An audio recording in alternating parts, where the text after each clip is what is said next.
Om Namo Bhagavate Vasudevaya. Om Namo Bhagavate Vasudevaya. Om Namo Bhagavate Vasudevaya.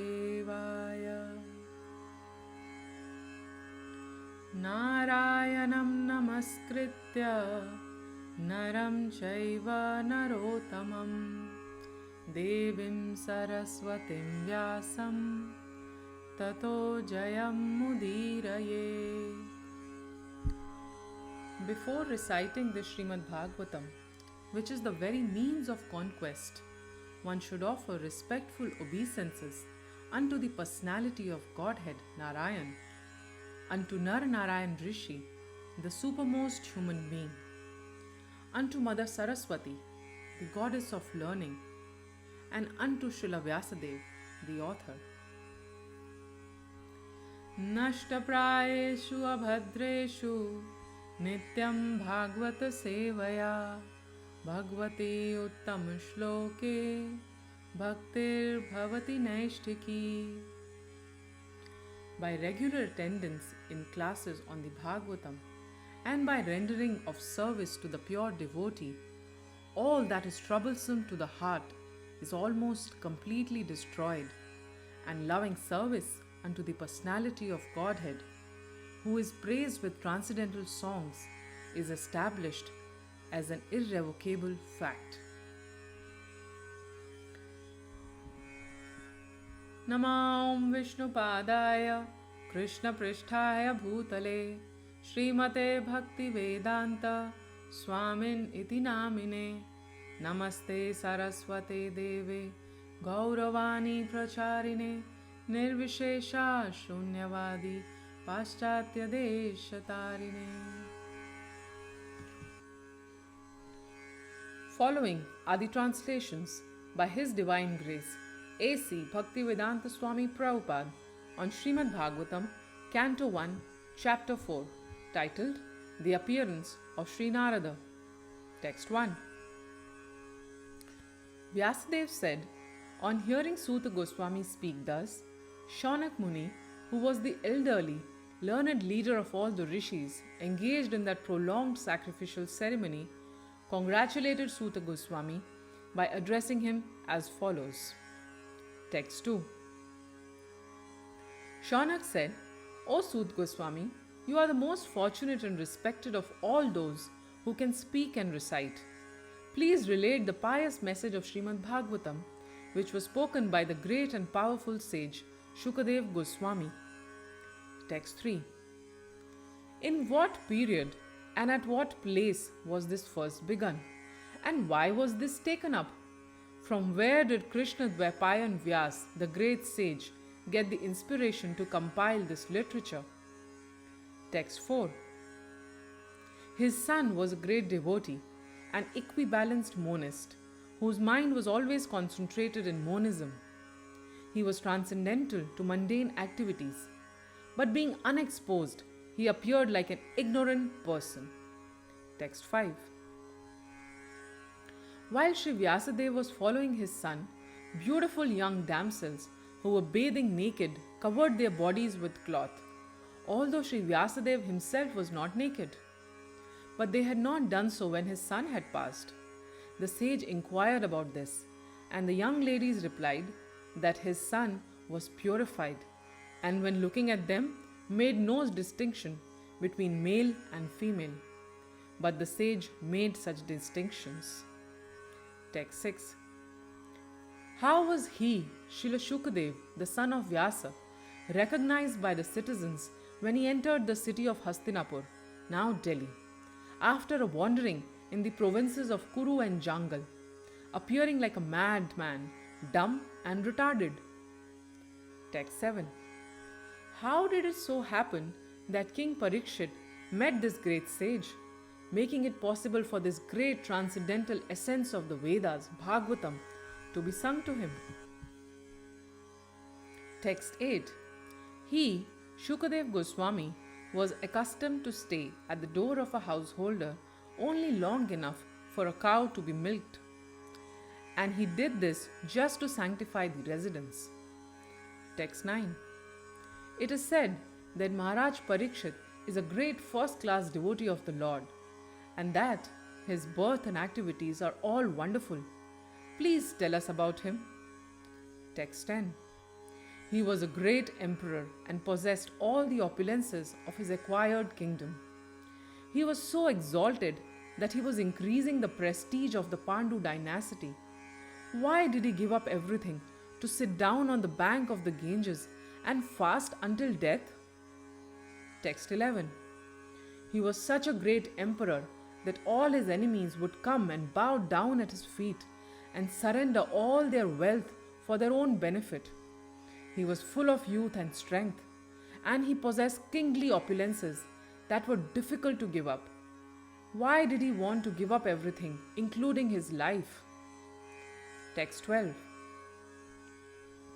Those who are devoted to the cause of the personality of Godhead live only for the welfare, development, and happiness of others. They do not live for any selfish interest. So even though the Emperor Parikshit was free from all attachment to worldly possessions, how could he give up his mortal body, which was the shelter for others?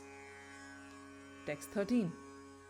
We know that you are expert in the meaning of all subjects, except some portions of the Vedas, and thus you can clearly explain the answers to all the questions we have just put to you. Text 14. Suta Goswami said, when the second millennium overlapped the third, the great sage Vyasadeva was born to Parashar in the womb of Satyavati, the daughter of Vasu. Text 15. Once upon a time, he, Vyasadeva, as the sun rose, took his morning ablution in the waters of the Saraswati and sat alone to concentrate. Text 16.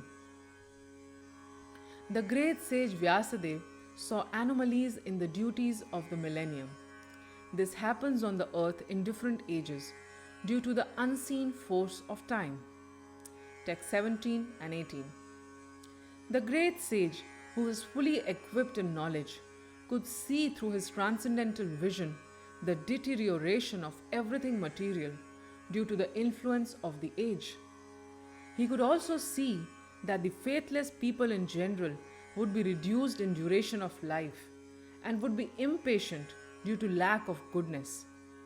Thus he contemplated for the welfare of men in all statuses and orders of life.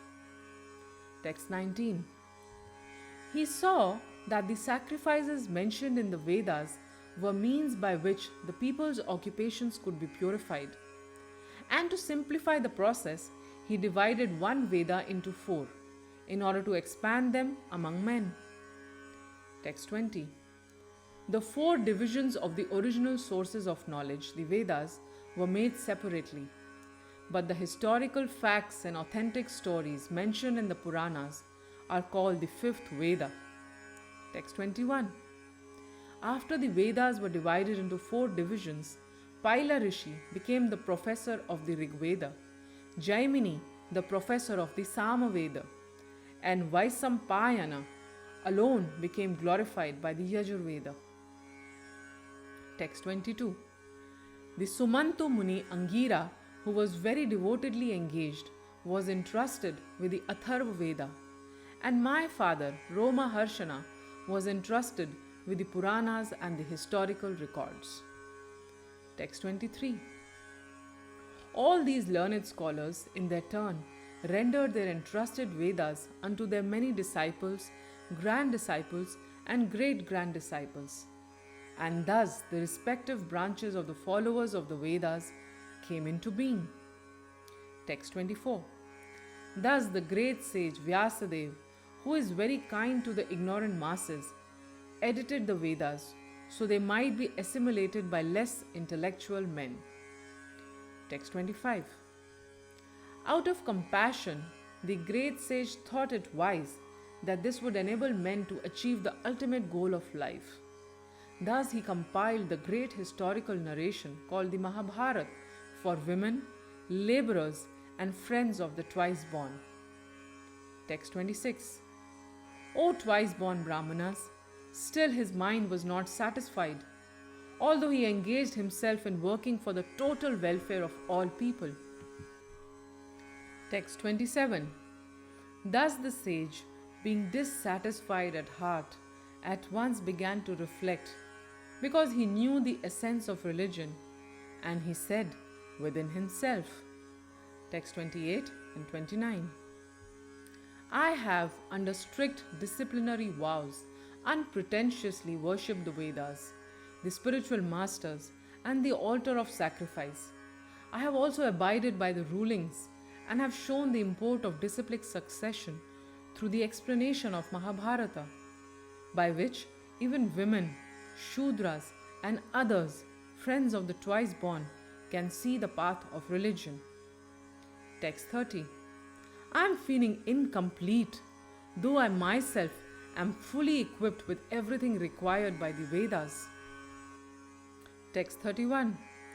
This may be because I did not specifically point out the devotional service of the Lord, which is dear both to perfect beings and to the infallible Lord. Text 32. As mentioned before, Narad reached the cottage of Krishnadvaipayan and Vyas on the banks of the Saraswati, just as Vyasadeva was regretting his defects. Text 33. At the auspicious arrival of Sri Narada, Sri Vyasadeva got up respectfully and worshipped him, giving him veneration equal to that given to Brahmaji, the creator. Grantaraj Srimad Bhagavatam ki jai, Srila Prabhupada ki jai.